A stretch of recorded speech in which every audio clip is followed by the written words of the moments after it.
Bienvenue à Paris, cette ville lumière prisée des touristes et des amoureux. Ici, dans ce monde où tout se vend et tout s'achète, nous avons rencontré la gratuité. L'association Au Captif La Libération part les mains nues à la rencontre de ceux qui vivent dans la rue.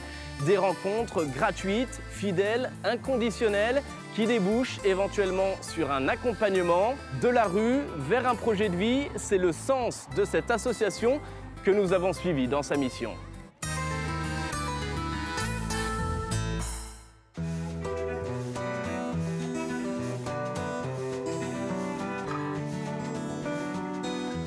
Aux côtés des sans-abri, le père Patrick Giraud est convaincu qu'au-delà de la pauvreté, les gens de la rue souffrent d'un manque de vie spirituelle.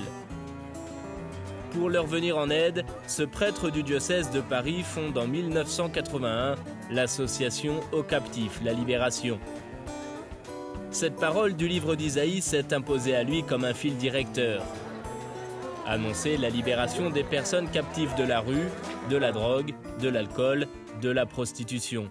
L'intuition de Patrick Giraud, c'est que c'est vraiment le Seigneur Jésus qui peut remettre debout.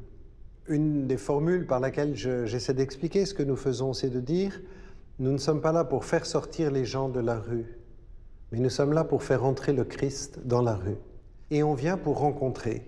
Je viens te rencontrer parce que tu es un homme, tu es une femme, tu es mon semblable, et que rien que ça vaut le coup que je vienne vers toi. Nous sommes en plein cœur de Paris. Chaque semaine, le même jour, à la même heure, au même endroit, en signe de fidélité, un binôme déambule dans un quartier bien déterminé. Ici, nous sommes aux alentours de la gare Saint-Lazare, dans le 8e arrondissement. Astrid est infirmière, Antoine est éducateur spécialisé. Ils sont tous les deux salariés de l'association. Ce lundi matin, nous les suivons dans ce qu'ils appellent une tournée rue. C'est la toute première étape de la mission. La rencontre avec les gens de la rue, sur leur territoire, là où ils vivent. On va en fait vers tout le monde, tous ceux qui semblent un peu installés en rue. On essaie d'aborder les gens quand ils sont assis ou à un endroit où ils sont un peu chez eux, mais pas les gens qui marchent ou forcément où c'est plus compliqué de les aborder. Et simplement d'aller discuter avec eux dans un premier temps, c'est vraiment créer du lien, les connaître, savoir comment ils vont. Éventuellement, est-ce qu'ils ont besoin d'aide, mais on essaie que ça vienne d'eux dans un premier temps. Et on passe vraiment très régulièrement, vraiment déjà pour créer ce lien-là. Bisous. Bon, je crois qu'il dort. Ce premier contact dans la rue se fait les mains nues. C'est une particularité de l'association qui ne veut ni prétexte ni obstacle à la rencontre. Les travailleurs de rue ne viennent pas pour apporter quelque chose, mais pour rencontrer quelqu'un. C'est le principe des mains nues de l'association, c'est quand même pas mal parce que du coup, tu arrives au même niveau que la personne. Tu n'arrives pas en distribuant quelque chose, ils ne sont pas du tout dépendants de toi. Du coup, eux, ils ont le choix de t'envoyer chier ou de t'accueillir. Et du coup, on apprend à se connaître tous les deux, on s'apprivoise et puis on se donne mutuellement une confiance. Sur son trajet, le binôme fait une rencontre. Ahmed est d'origine algérienne, c'est lui qui a voulu s'installer dans la rue il y a une vingtaine d'années. Une manière, explique-t-il, de se sentir libre comme un oiseau. Aujourd'hui, il n'a aucun regret. Mais sa vie, dit-il pour résumer, a été comme un bateau dans la mer en pleine tempête. J'étais turbulent, j'ai fait des bêtises. Mes parents m'ont envoyé en Algérie. Je suis resté 2 ans en Algérie. Après, je suis revenu en France, je me suis engagé dans l'armée. J'ai démissionné. J'ai fait plaquiste peintre en premier. Bonjour madame et bonne journée. Et ensuite, je suis devenu peintre décorateur d'intérieur. Et un jour, j'en ai eu marre. J'ai plaqué la paire et je suis venu dans la rue. Et je me plais bien. Pour rien au monde, j'échangerai ma place. J'ai besoin de quoi? De manger, de boire, de m'habiller et d'être propre sur moi. J'aime bien la musique, avoir de la musique et c'est tout, basta. Ça va pas plus loin. Au Captif, la Libération ne se contente pas d'aller à la rencontre des gens de la rue. À partir de ce premier lien, l'association propose des permanences d'accueil. Ce sont des espaces d'écoute et d'expression où sont reçues les personnes en situation de précarité. Illustration dans le cœur historique de l'association, à Sainte-Jeanne de Chantal. Les permanences et les espaces d'accueil sont toujours situés dans une paroisse. C'est une manière de souligner que les visiteurs sont accueillis par l'Église et qu'ils font partie de la communauté. L'objectif d'une permanence d'accueil comme celle-ci, elle est d'abord de pouvoir offrir un lieu hors de la rue, c'est-à-dire un lieu en sécurité. C'est un lieu où les personnes viennent se reposer. L'objectif là, pour nous, il n'est pas de faire du travail social, ou en tout cas de faire venir les personnes ici pour régler des problèmes. C'est d'abord d'offrir un lieu où on va pouvoir simplement se retrouver pour discuter, pour avoir un temps qui est plus convivial que ce qu'on peut voir dans la rue parfois, ou avec le bruit, les gens, la violence parfois de la rue. C'est beaucoup plus difficile d'avoir une discussion simple et apaisée avec les personnes. Parmi ceux qui sont accueillis, nous rencontrons toutes sortes de personnes en situation de précarité. La prostitution, le travestisme, le transsexualisme font partie de la réalité. Léo est originaire du Laos. Elle est arrivée en France avec sa famille comme réfugiée politique il y a 35 ans. Mon père, il est un peu violent. On est beaucoup disputés. Il se quittait à la maison quand c'est 16 ans. Se vit dans la rue, se dort à gauche, à droite. Et puis, la fin, se va faire à prostituer dans la rue pendant très très longtemps là-bas, au moins 10 ans. Puis, association captive qui m'a aidé pour des papiers, tout ça. Pour allaiter prostituée, c'est un peu difficile, mais je vais allaiter doucement, doucement. Et puis, la vie prostituée, c'est très dur. On peut trouver les qui ont le violent. Il y a beaucoup de filles qui sont mortes aussi dans les boîtes. Quand il y a reçu mes copines qui sont mortes, tout ça, c'est beaucoup triste. Ouais. En France, la très large majorité des prostituées sont d'origine étrangère. La plupart du temps, exploitées par des réseaux mafieux en provenance d'Europe de l'Est, de Chine ou du Nigeria. Pour s'occuper de ces personnes en situation de prostitution, l'association est présente dans un quartier réputé. Nous sommes à Pigalle. L'antenne est rattachée à la chapelle Sainte-Rita, au rez-de-chaussée d'un immeuble situé à 2 pas des sex shops. Les jeunes femmes, pour la plupart venues du Nigeria, trouvent ici du réconfort. Aux captifs, la Libération leur propose un accompagnement vers un projet personnalisé. Un appui administratif, social, juridique, notamment pour des demandes d'asile ou d'accès à la santé. En marge de cet accompagnement, l'association offre un soutien spirituel à ces femmes très croyantes. Ce soir, nous participons à une prière rue. Contrairement à ce que l'on pourrait penser, ce ne sont pas des prières dans la rue, mais dans la chapelle. Un moment privilégié où prient ensemble les personnes accueillies, les accompagnateurs et la communauté paroissiale.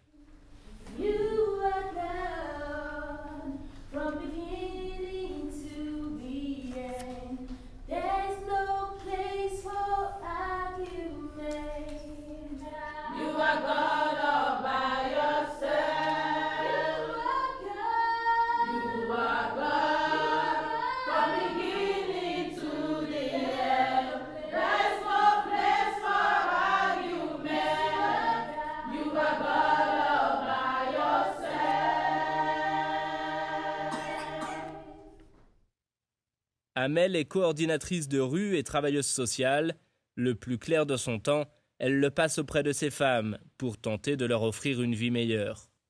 Pour les Nigérianes, souvent, elles quittent leur pays, certaines en pensant qu'elles vont être coiffeuses, qu'elles vont être couturières en arrivant en France. Et elles rentrent dans un réseau de TEH, donc de traite des êtres humains, où on va leur faire prêter un serment, le juju. Donc c'est une cérémonie vaudou où elles vont devoir donner leur sang, des cheveux, des poils, où elles vont s'engager à ne pas révéler ce qui va se passer par la suite. Et elles s'engagent aussi à rembourser une dette. Et après, il y a plein d'acteurs du réseau qui vont les récupérer sur le chemin. Elles vont traverser souvent Nigeria, Niger, la Libye. Et après, elles prennent un bateau qu'elles appellent la Palapa pour venir en Italie. Elles restent un petit moment dans des camps et là, il y a une personne du réseau qui vient les récupérer et qui fait le transfert après en France. Et en France, elles sont hébergées par des personnes du réseau. Et là, elles comprennent qu'elles vont devoir se prostituer. When I came to this France, it was 2016. So I was thinking that the only way I may survive in this place, it was all about street work. So I met this association. So there was on the street that very day. So they started telling me that there is freedom for me. I cannot continue staying in this place, but I told them that I don't think if it is going to be possible. For me, I feed myself, I take care of my family. So they told me that they must be way out. So I should try them. So I started coming to this place. They are the only family I have here now.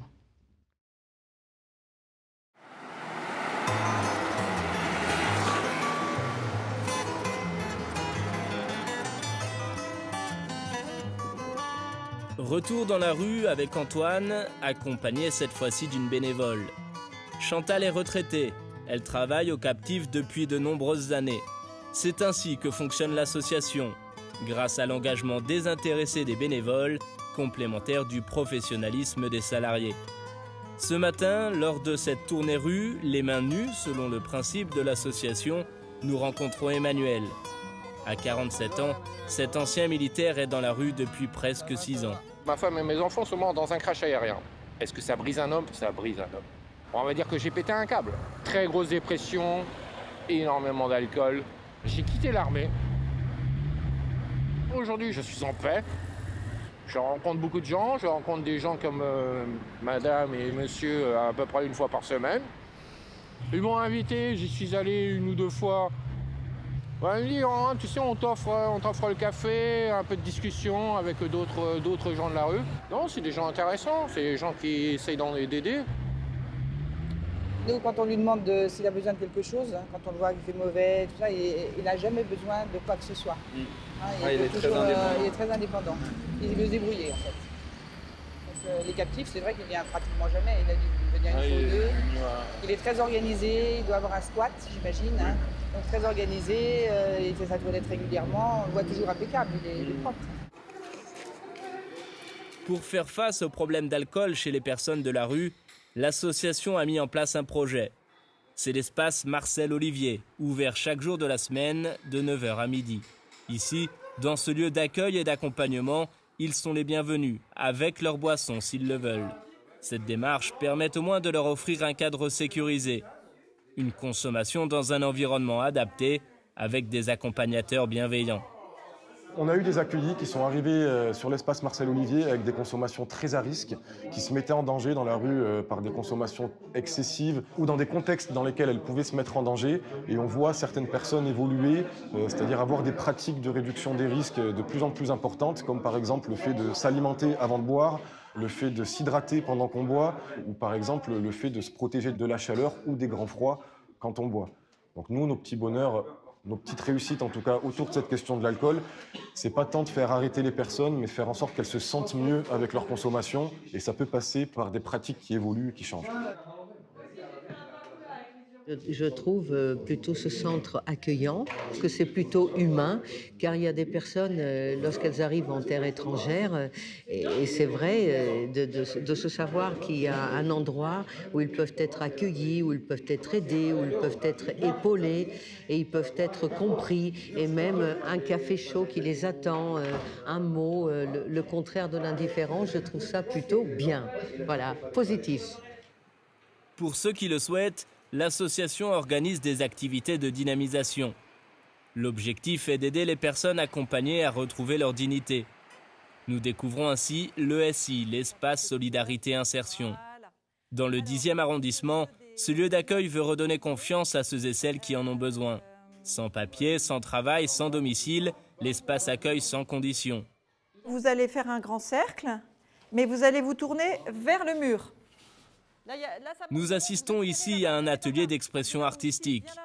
L'idée est de soutenir ceux qui ont des problèmes d'insertion en les aidant à travers différentes formes d'expression. Les mots, mais aussi le corps et les émotions. C'est Bénédicte qui est en charge de l'atelier. C'est tout. Et à ce moment-là, je lui envoie la peluche. D'accord? Vous allez voir. Dominique. Oui. Bas. Oui. Lourdel. Oui. On a pu se rendre compte les années passées que des personnes qui étaient par exemple à la rue, à qui on donnait un hébergement, eh bien, se laissaient mourir tout simplement dans l'hébergement. Parce qu'il y avait quelque chose à l'intérieur qui n'était pas remis en mouvement. Voilà, donc il y a la question vraiment des désirs qui est très importante. Et en fait, si on en reste à l'accompagnement social, bon, ils vont avoir leurs papiers, etc. Mais en fait, ça ne change rien. Parce que souvent, il y a eu des ruptures. S'ils sont arrivés dans la rue, c'est qu'il se passait des choses dans leur vie, qu'il y a des réconciliations intérieures à faire et qu'il faut trouver un espace pour pouvoir le faire. Et donc ici, on s'appuie sur le vécu des personnes pour pouvoir inventer peut-être d'autres fins, d'autres manières de voir leur vie, leurs histoires, leur passé. Et puis se projeter dans l'avenir. Reprendre confiance en soi, réapprendre à vivre dans un groupe, retrouver sa place en société, voilà le but de ce programme de dynamisation. Il s'exprime à travers des activités valorisantes où les personnes accompagnées peuvent exprimer leurs talents. C'est une partie intégrante du processus de reconstruction. Voilà. Nous sommes ici dans un parc parisien lors d'une sortie organisée par l'association. Moi, je suis de la DAS. J'ai jamais connu mes parents ni rien. Et j'ai été placé en famille d'accueil. Et après, je me suis retrouvé dehors à l'âge de 15-16 ans. Bon, après, j'ai fait des bêtises. Et moi, c'est le divorce qui m'a... Comment dire, qui m'a tué. Je me suis mis dans l'alcool. J'avais plus au boulot. Puis, maintenant, j'ai 61 ans. Pour trouver du boulot, c'est assez... Gros bisous. L'accompagnement vers le travail fait justement partie des mandats de l'association. Au Captif, la Libération développe des projets de préinsertion socio-professionnelle. Le chantier Lazare en est une bonne illustration. Grâce à un statut particulier, cette initiative permet aux hommes qui ont connu la rue de s'orienter vers un parcours professionnel. Une manière pour eux d'apprendre et de gagner de nouvelles compétences, notamment dans les métiers du bâtiment. Tu fais attention aussi là-haut, tu vois, tu as des petites coulures au niveau de ton angle. Alors c'est très léger, mais au niveau de la deuxième couche, il faudra gratter ça aussi. On fait l'état des lieux du chantier avant, on fait l'état des lieux pendant et après, et il y a quand même cette fierté du travail bien fait, parce qu'on insiste beaucoup sur la qualité du travail rendu, chercher l'exigence dans le travail pour redonner cette fierté en fait d'être humain, de se dire je suis capable de faire des choses bien. Et après, c'est aussi les recadrer au niveau des conditions de travail classiques, respect des horaires, respect des personnes, des clients, avoir une attitude générale pour s'insérer vraiment et aller de l'avant vis-à-vis de leur situation. Le soleil se couche sur la capitale. Alors que la journée se termine, une autre équipe de travailleurs et bénévoles s'apprête à entamer une tournée rue, dans la nuit cette fois-ci. Là encore, les travailleurs avancent les mains nues, à la recherche de rencontres humaines, authentiques et gratuites, centrées sur la personne. Leur parcours est toujours le même, mais l'expérience toujours différente. Une tournée, on ne sait jamais vraiment en fait. On ne sait pas si on va voir du monde ou pas, on ne sait pas si on va être bien reçu ou pas, on ne sait pas si les gens qu'on connaît bien, on va avoir la joie de les voir ou parfois la joie de ne pas les voir parce qu'on se dit peut-être qu'ils sont hébergés, peut-être... en hiver, souvent, quand on ne voit pas quelqu'un, on a toujours l'espoir qu'il soit au chaud. Donc voilà, c'est toujours un peu aléatoire. Bonsoir. Ça va? Je suis arrivé à mes 17 ans avec ma femme et mes 3 enfants sur Paris. Et ma femme est décédée en 2001. Donc mes enfants, ils sont actuellement au Sénégal. Et moi, je me suis fait expulser de mon appartement parce que j'avais un appartement trop grand. Et on devait me reloger, mais en fin de compte, on m'a laissé dans la rue, quoi. Et maintenant, j'attends un logement. On ne me donne pas. Parce que je suis seul. Et tous les matins, moi, je vais à la douche. Et autrement, il y a la Croix-Rouge aussi. Donc, j'ai ouvert un compte. Et puis comme ça, je peux retirer les vêtements 4 fois par semaine. Mais le problème, c'est la bagagerie. Je suis obligé de toujours traîner mes bagages, même pour aller au boulot. Et c'est comme ça qu'un jour, mon patron, il m'a vu arriver avec ma valise. Et après, il m'a vu arriver avec mon sac à dos. Il m'a dit, tu pars en vacances ou quoi?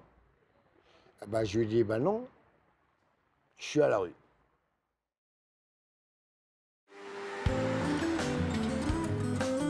Pour aider les personnes à sortir de la rue, Au Captif La Libération offre un centre d'hébergement de stabilisation. Bienvenue à Valgiros. En plein cœur de Paris, dans le 15e arrondissement, on y trouve un espace et du temps pour se reconstruire. Concrètement, il s'agit d'une maison où cohabitent des gens de la rue et des bénévoles. Une colocation solidaire d'une trentaine de personnes, accompagnée d'une équipe professionnelle. Alison et Geoffroy s'occupent du suivi social des résidents et les accompagnent vers un projet de vie. En fait, l'idée, le projet de Valgiros, c'est faire le pari qu'en s'appuyant sur une vie collective, les personnes peuvent se reconstruire, peuvent recréer du lien, peuvent retrouver un rythme, se sentir en sécurité en fait, dans ce collectif-là. Et Valgiros, ça concerne vraiment des personnes donc, qui sont cassées, brisées par la vie et qui ont un peu soif de lien et qui se voient aussi dans une colocation parce que ça paraît chouette dit comme ça, mais il y a des moments où c'est difficile, où ça peut aussi devenir compliqué pour les personnes. Ça peut être vite intrusif. Hein. Concrètement, c'est des chambres de 9 mètres carrés, on partage les toilettes, on partage les douches. Et du coup, il faut quand même que la personne elle soit en condition, en tout cas, pour accepter aussi ça. Donc voilà, c'est un projet qui s'appuie vraiment sur le collectif pour des personnes qui ont cette soif de lien et pour lequel ils pourraient s'appuyer pour s'en sortir, quoi. Ouais, le pari, c'est vraiment que la relation entre les personnes dans les colocations, ça puisse vraiment être un appui pour que la personne puisse continuer. Les personnes qui sont accueillies ici, c'est des personnes qui, à cause de toutes les difficultés qu'elles ont rencontrées, qui ne pourraient pas vivre seules dans un logement social ou dans un appartement, qui n'ont pas les ressources financières aussi. L'idée, c'est vraiment de faire un tremplin en se disant que la vie commune permet de devenir autonome, de reprendre goût à la vie, de reprendre aussi un peu d'estime de soi, hein, parce que c'est quand même aussi quelque chose qui est souvent brisé, malmené pendant les périodes à la rue. Voilà, nous on fait vraiment ce pari-là à Valgiros. On va aller boire un jus en haut. Hein? Ok. Et je te montrerai en même temps. Ok. Voilà. Ici, c'est comme une famille. Ok. La directrice et tout, là. Ouais. Moi, c'est pas ma directrice, c'est ma copine. Ok. Il y avait Alison et Geoffroy. C'est pas mes chefs, ce sont mes copains. Tu sais, quand t'as vécu longtemps dans la rue comme moi, ça laisse des sacrées séquelles. Bah merci de nous recevoir, hein. Avec plaisir, dit Arrête. Les captifs faisaient des maraudes. Et ils venaient pas nous apporter du café, ils nous apportaient rien. Mais ils venaient nous écouter quand on parlait. Ces gens-là me comprenaient, ça m'a fait plaisir. Ici, j'habite dans un truc où le personnel, les bénévoles, ils y mettent du mieux de créer une famille. Ils font tout pour te faire oublier tout ça. J'en voulais plus de la vie. Il ne faut pas vivre avec son passé. Parce que sinon, moi, je me suicide tout de suite, là. Si j'étais pas ici à Valgiros, je serais certainement mort. J'avais entendu parler de Au Captif La Libération, et puis je cherchais un engagement un peu authentique auprès des plus fragiles, des plus pauvres. Et j'ai trouvé que la forme de colocation solidaire, voilà, c'était un engagement qui me parlait pas mal. On apprend à vivre avec d'autres qu'on n'a pas forcément choisis, mais avec qui on a envie de vivre. Mais c'est sûr que ce n'est pas le choix forcément de la facilité. J'aurais pu choisir d'être en colocation avec des très bons amis, pour qui tout est facile, enfin des gens que j'ai choisis, quoi. Là ici, je n'ai pas forcément choisi les personnes avec qui je vis. Et donc c'est à la fois une grande richesse de découvrir des gens, voilà, avec qui j'aurais jamais vécu, et puis qui ont des histoires beaucoup plus complexes que la mienne, enfin des histoires en tout cas très différentes. Je buvais beaucoup. Hein, c'est normal, quelqu'un qui est dans la rue, il n'arrête pas de picoler et puis de faire la mendicité. Et je sais pas, comme par magie, on vous amène dans des centres qui sont ouverts le soir pour pouvoir manger, dormir, et puis la journée, vous partez dehors, Donc vous recommencez à faire la mendicité. Et heureusement que j'ai eu un monsieur qui me suivait. C'est lui qui m'a amené ici. Quand on m'a montré la chambre, j'ai voulu me barrer. Je voulais partir. Et le directeur m'a dit, Yori, reste une nuit, et puis demain, tu verras. Puis j'ai passé une nuit, puis le lendemain, j'ai fait, bon, ben, je reste. Et depuis le temps que je suis là, j'ai vu pas mal de personnes qui sont passées ici. Quand ils sont partis, ils étaient contents. Parce que quand on part d'ici, on ne vous lâche pas à la rue. C'est-à-dire que vous êtes suivi après, avec le centre. Ça, c'est un truc qui est bien. Leur premier besoin, c'est un regard. Simplement un regard. C'est les regarder tels qu'ils sont. C'est véritablement tenter d'engager avec eux un dialogue de cœur à cœur, d'être humain à être humain. Il n'est pas déclassifié parce qu'il est à la rue. C'est un être humain à part entière dans lequel je suis capable de retrouver le Seigneur Jésus. Moi, je me dis que toutes ces rencontres qu'on vit, c'est une préparation quand on quittera cette vie pour rentrer dans notre vie éternelle face au Christ. On aura cette rencontre extraordinaire. Et plus on aura pris l'habitude de cette rencontre avec le Christ au travers des pauvres, plus on sera prêt à cette rencontre ultime.